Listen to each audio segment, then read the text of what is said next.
baby? 6 months.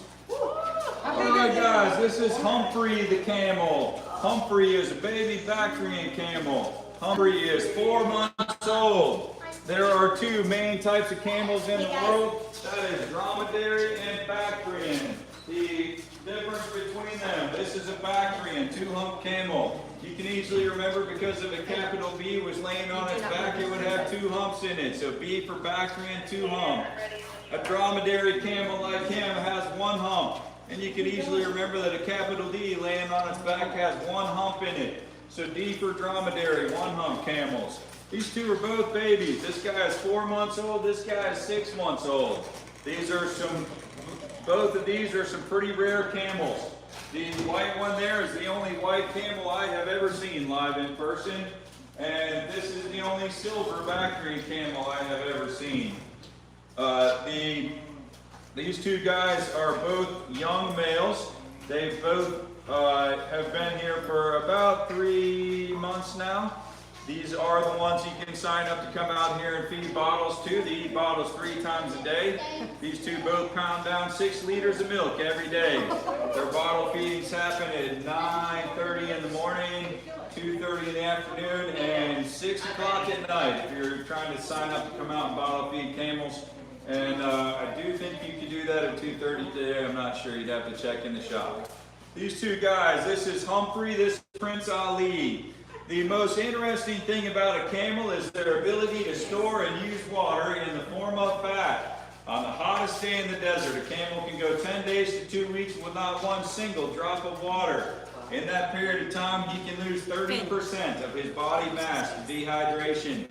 If I lost 30% of my body mass to dehydration, that is 60 pounds of dehydration. I would not be here with you if I had lost 60 pounds because I had no water for 10 days.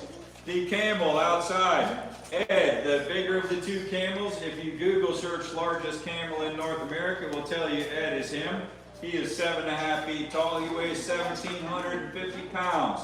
If Ed lost 30% of his body mass to dehydration, that would be 500 pounds of dehydration. The most obvious thing you would see if a camel was dehydrated is his hump would flop over like this, loose and floppy, hanging off of one side or the other. He is not that way because he's dehydrated. He is that way because he is a baby. But if the camel is dehydrated, his hump will flop over because the only thing that is in his hump is fat and adipose tissue. Adipose tissue is what gives shape to fat. There is no bone in the camel's back. If he was dehydrated, he would be as flat as a horse. If the horse lost 500 pounds because he had no water for 10 days, there is a special word for that condition, and that word is thirsty. And if the camel is thirsty, oh my goodness, he's thirsty. If the big guy outside had actually lost 500 pounds, he could drink 50 gallons of water in less than 3 minutes. Pretty amazing how that happens because there is no tank in his stomach for liquid water except his stomach, and his stomach only holds 7 to 10 gallons of water. So where is 50 going to go? The way that it works, his red blood cells will shrink from oval down to flat. That would account for about 150 pounds of weight loss just in reduction in blood volume. At the same time, his fat cells shrink. We are all normal sized people, so suppose that this was normal size for a human fat cell. It's not, but suppose it was. And we had a burning desire to star in the show My 600-Pound Life. Our fat cells could go from something like this to something like that, dozens or hundreds of times their original volume. Camel is the opposite. He walks around with his fat cells this size, and as he dehydrates, they shrink all the way down to that size. When the camel is severely dehydrated, he is able to drink, depending on the size of the camel, somewhere between 30 and 50 gallons of water in 3 minutes. That's chucking down around 17 gallons per minute, or 1 gallon every 4 seconds. So 1, 1,000, 2, 1,000, 3, 1,000, 4, 1,000 gallon of water gone down his throat, 50 times in a row. So he could drink the water faster than you could pour it on the ground. The way that that works, as he swallows the water, his red blood cells go from flat, just bump right back to oval as fast as he can swallow it. At the same time, his fat cells go from, did I say fat a second ago? His blood cells go from flat to oval as fast as he can drink it. At the same time, his fat cells go from normal for a human back to normal for a camel. But for a human to go from this to that is decades of unlimited access to ridiculous amounts of food. For a camel, that is about 40 seconds on an individual cell basis, 3.5 minutes for the whole body. 3 minutes to swallow all the water, another 30 seconds to finish processing the same. The camel, so he can go from emaciated near death to completely ready to turn around and walk all the way back across the desert in about 3.5, 4 minutes. The thing that this taught me about the Bible, in the Old Testament, when it says that the servant is looking for a bride for his master's son, and he prays, "Oh Lord, let it be a sign to me that the young woman would offer to water not only me, but the camels as well." Before I had camels, I'm like, so what? She gave your camel a drink, and who cares? I'm thinking burning bush, voice from above, throw out a sheet of wool, whatever. I mean, you know, right? And but now that I have camels and I understand that the big guy out there could drink 50 and the little one could drink 30, back up a few verses, he was walking with 10 loaded with gifts. Now you're talking about some girl going to dip up 300 to 500 gallons of water with a bucket. That hits a little different. What that taught me about the Bible is the fact that the fact that I didn't understand something didn't make it wrong. It just meant that I didn't understand. And maybe at some later point I will understand, or maybe I won't. But the Bible is true and accurate, trustworthy in every way. All right, this camel just cushed. When they lay down like this, that is called cushing. I'm going to get the other camel out in a second. He'll be standing up. You'll be able to see the spots on him. When they lay down, they go down like this. And these are the places where his skin is going to touch the ground when he lays down. Everywhere that he's going to touch the ground, he's got one of these leathery callus patches. That's what keeps him from burning his skin on the sand. In between his two front legs, he's got a thing called a sternum plate, also called a pedestal. When he lays down onto the ground, sternum plate or pedestal touches the ground, body cavity does not. Leaves a gap like that between his belly and the ground. That may not sound like a huge deal, but if you consider if this is your stovetop and this is your hand, you're pretty in love with a 1-inch gap right there, right? Because this is conduction, this is convection. Makes all the difference in the world. All right, I'm going to show you guys this other camel now. Are they not friendly to each other? They're working on it. That's why we have them in the booth stalls right now, so the window is between them so they'll get used to each other. I first put them in together, and this one was a whole lot bigger than this one when he first came. And this one would pounce that one on the ground, which is how camels show dominance over each other. And but this guy is going to catch up real quick, because actually camels get huge. How big are they when they are born? About half of that.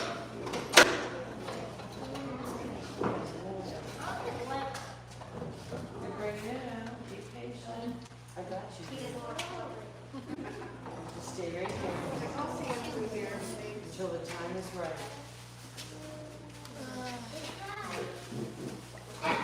Ooh, we have an iguana hanging out with us today. Oh no.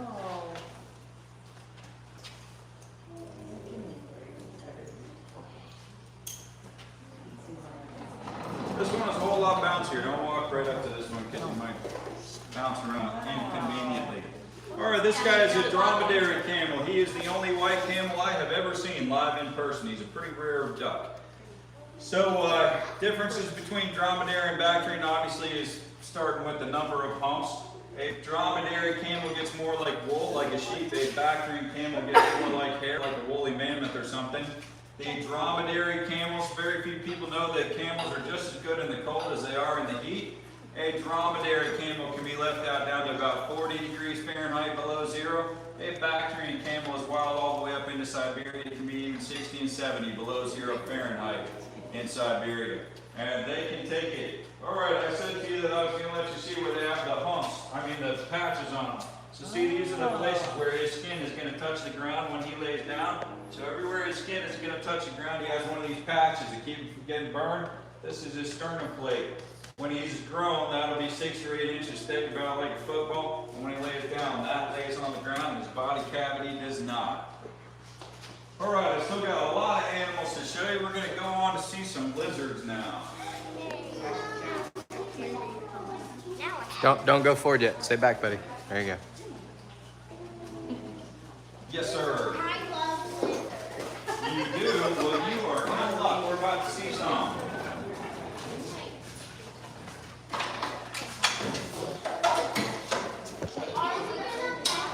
Have a seat, please. Yes, Stay in sir. Elliot. Stay back until you're told. Come on. You can see that.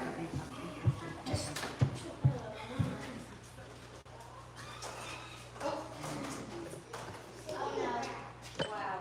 This guy is Willie. Willie is an iguana. He is entirely friendly, but when I pick him up, he wants to grab onto something. His claws are very sharp. That's why I use the gloves. He's entirely friendly to be petted, though. If you guys pet this guy, when you pet him right here, wait for a second. When you pet him right here, he's all rough and bumpy. When you pet him here, he feels like a sandpaper or something like that. When you pet him here, he feels like a purse or a wallet maybe. This thing on the front is called his dewlap. When he's standing around trying to look impressive, he'll stand like this and the dewlap hangs down. And when he does that, 1 second, I'll be happy to answer you. When he does that, he looks like that. So the dewlap makes him look big and cool and impressive when he's trying to show off for the ladies. This guy loves to be, okay, what's your question? If you feel it, you'll have a far better idea than if I try to tell you. So this guy has a good size, shape, and color to hide in trees. His brown legs blend in with the branches. His green back blends in with the leaves. Somebody here from Florida said they're much greener in Florida. This guy shed recently. He will get more green. This guy is a senior citizen iguana. He is at least 18 years old. The people that we got him from had him for 12 years. And he was already 5 feet long when they got him, which would mean he was at a minimum, he's 18 years old. In the wild, 10 would be old for an iguana, but in captivity, there's nothing out to eat them. There's no environmental concerns like freezing, and there's no food shortages that are going to end him. So in captivity, these guys are known to live as much as 30 years. These are easy pets. Everything that they eat comes from the produce department. You give me the other iguana. And this guy, so these are easy pets to keep, and they eat mainly fruit and veggies. When they're as big as this guy, he eats a whole white dish full of veggies every day. When they're little, they eat very little food. She's bringing a little one to show us right now. So they don't eat insects? Nope. Completely vegetarian. Doesn't look like it would be, does it? Alright, this one is a baby iguana. This one is an albino. Obviously he's not fully albino because he's not white, but albino means lack of pigmentation. It doesn't actually mean white, it means lacking pigmentation. Yes, ma'am. Yes, you may. So maybe a couple at a time instead of everybody all at once. See how that makes them a little panicky. So maybe one at a time. I see about 5 at a time right now. So we're not in a rush. You guys can all get a chance to pet them. Take turns. And so this one, albino doesn't mean white. It means lacking pigmentation.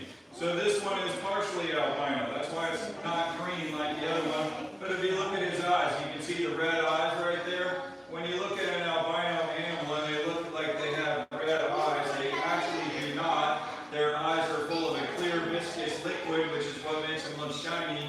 And you're seeing their red blood cells behind their eyes. Similarly, if you see an albino animal that looks like it has pink skin, it doesn't. You're seeing its blood through its skin. Yes, sir. They live in trees, mainly in the Caribbean, South Florida, and one like that could swim all the way from Miami to the Bahamas. They do very often swim in between, that's a little hard for you. They do very often swim in between islands.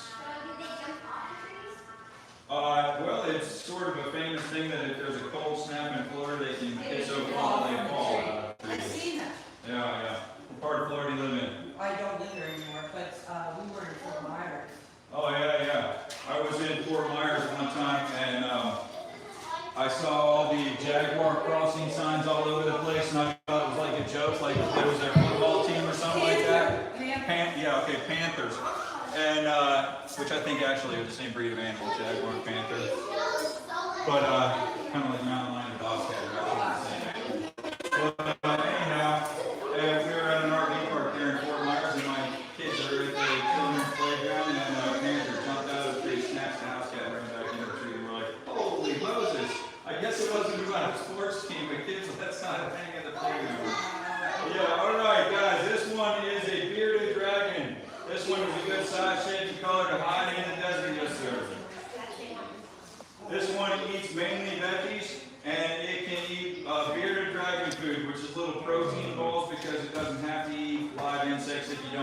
too. So, I would use my hand if it was me. If you pet it with your face, I'm not sure that would be the best thing. I would use my hand.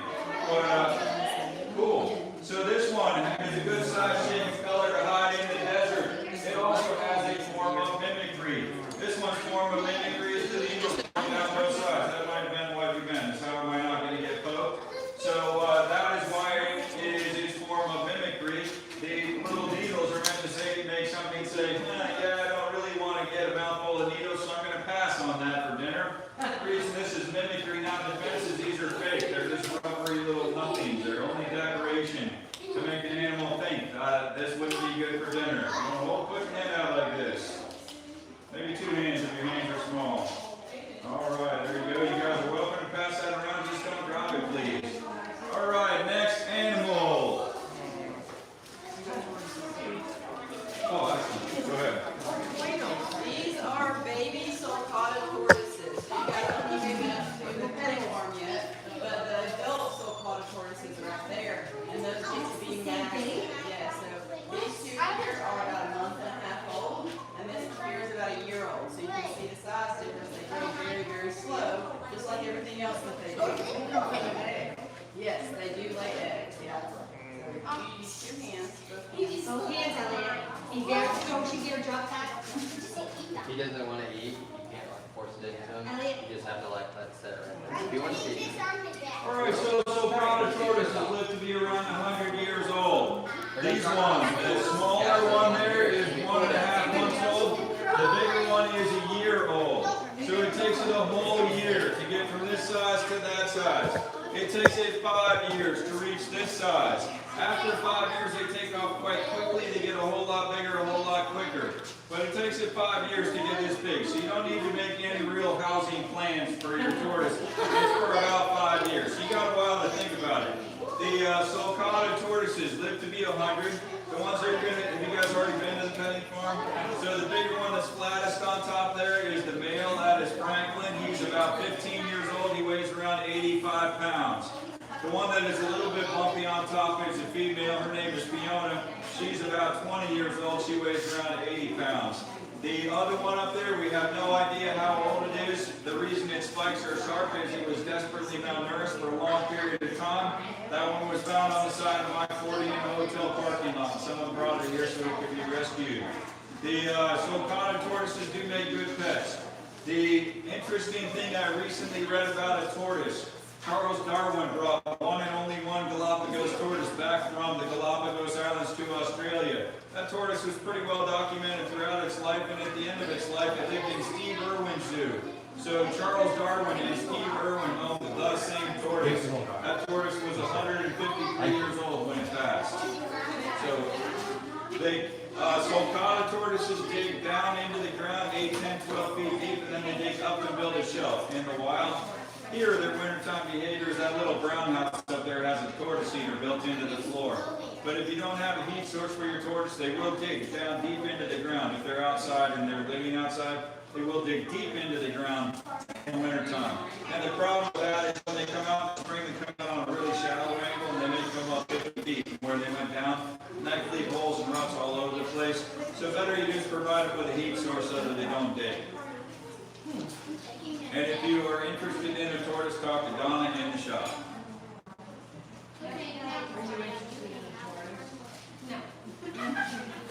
I love them. And happy to see you here, but I don't want to take care of everything. All right, guys, this next lizard right here is a leopard gecko. This one is a good size, shape, and color to hide absolutely nowhere. This one has no natural camouflage. Its only defense is mimicry. Who knows what this is trying to mimic?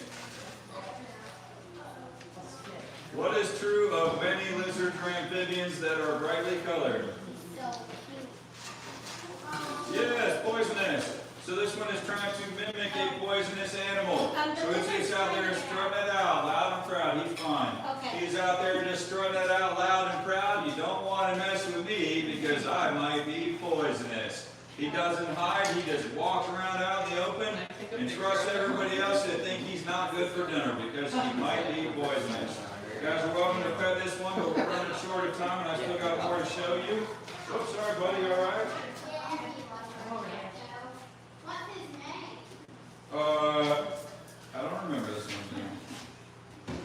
Don't pull his tail, don't pull his tail. Yes.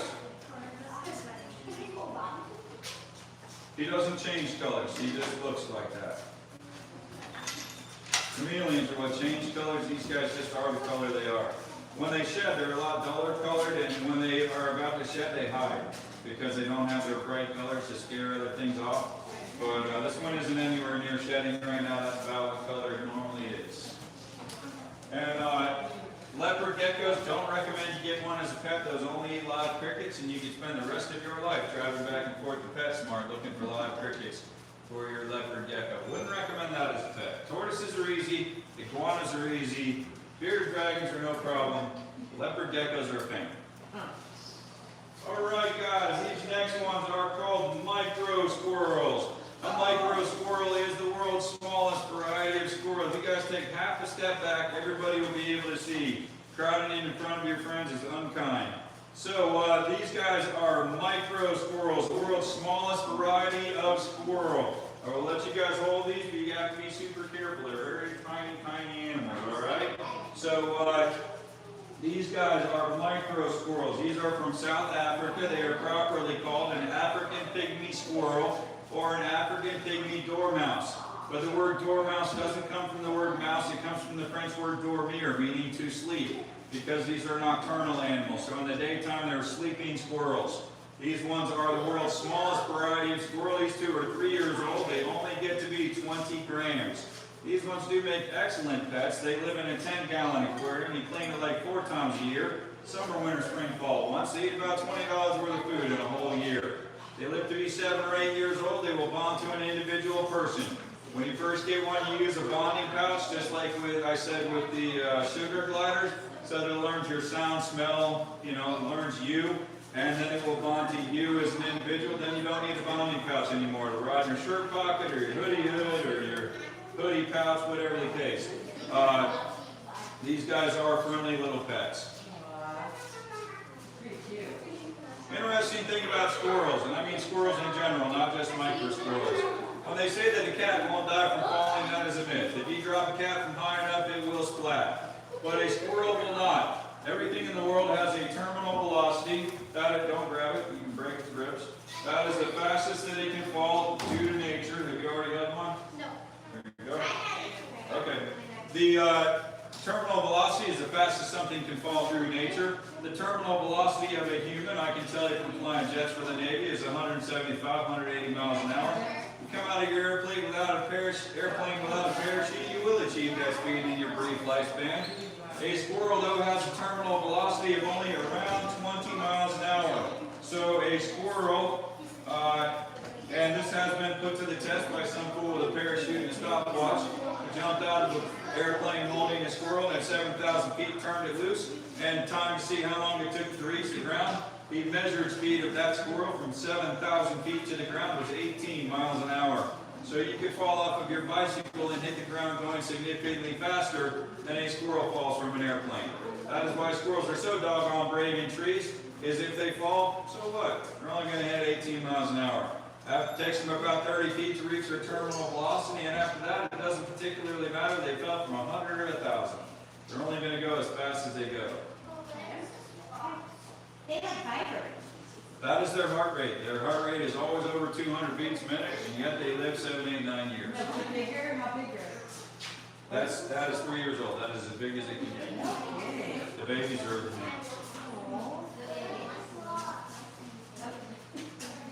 You can get those from sugarglidersrs.com any day of the week. They'll ship them to you. They're $500 there. They're $150 here. I'm not a pet store. This is a byproduct of what I do. Pet stores have to make their money from the pets. They don't fault them. Just things cost way more in a pet store than they would here. No, just they're a house together, and as they have babies, I don't need more. Yeah, they're super expensive.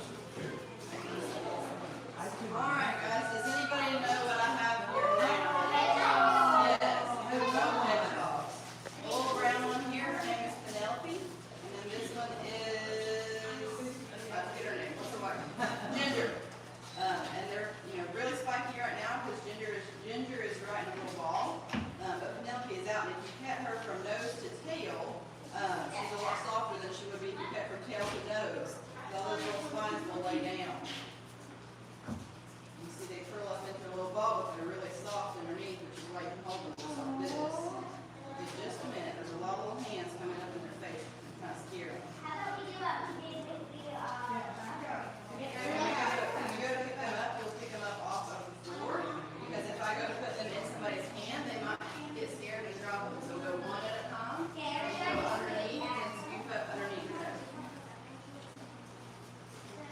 Okay, guys, I'm a little over on time down here, but if you want to send the next group down to line up, I'm gonna leave here in 2 or 3 minutes.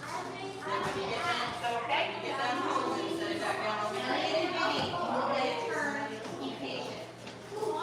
Good.